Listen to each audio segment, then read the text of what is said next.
never ever underestimate the power of Allah. You know, there was a sheikh who mentioned this in Saudi Arabia, and there was a doctor that visited him from Pakistan and told him a story that happened to him.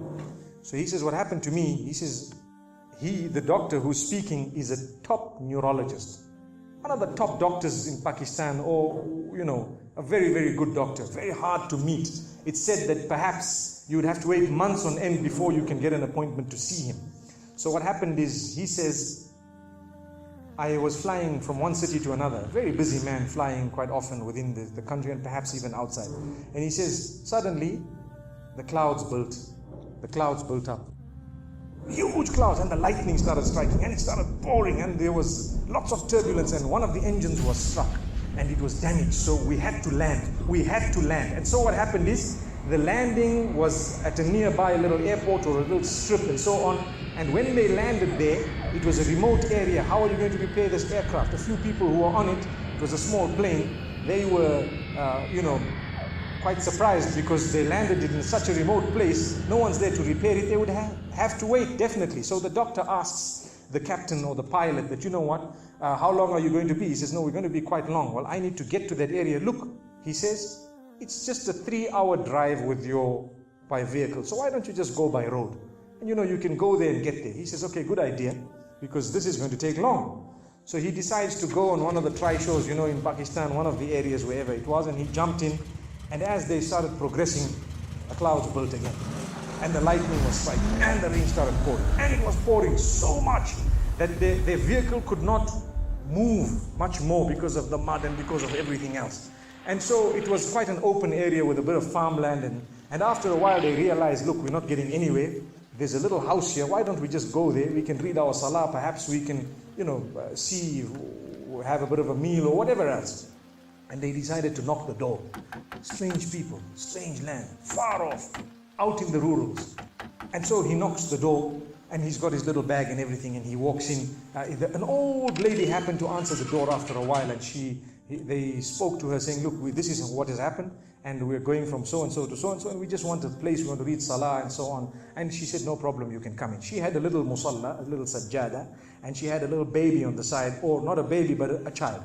And the child, every little while, she's actually checking on the child, and she's sitting on that musalla, making dua and reading her own salah. These people fulfilled their salah, did whatever they had to. And when they were about to leave, they spoke to the old lady saying, thank you very much, jazakumullah khair, and so on. And, we're going, what's happening to this child, So the woman says, look, the child is an orphan. And the child is unwell, not well at all, very sick. And we've been to all the doctors around. And subhanallah, I'm the grandmother of this child. The doctors have told us that there is only one specialist around who can help this child. And we tried to make an appointment, but they asked us to come 6 months later. And it's far away. I've been making dua to Allah ever since that day. Ya Allah, make it easy for us. Child is sick.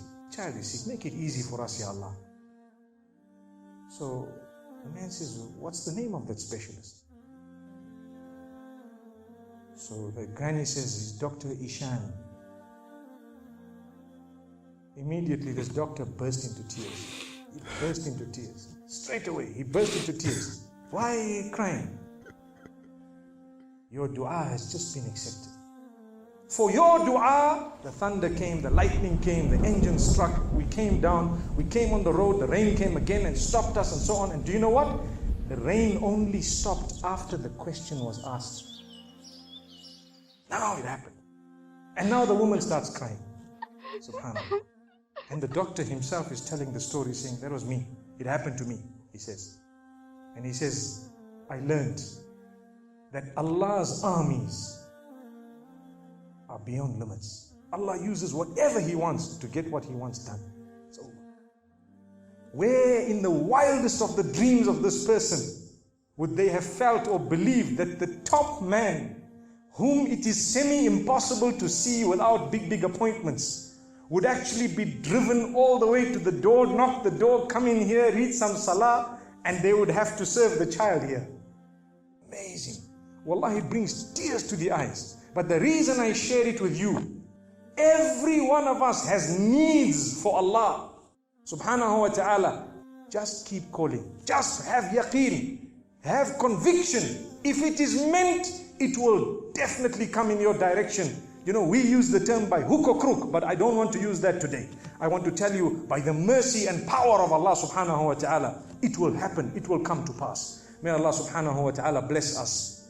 May He open our doors. May He grant us all shifa. And may He make us firm believers that for Him, nothing is impossible.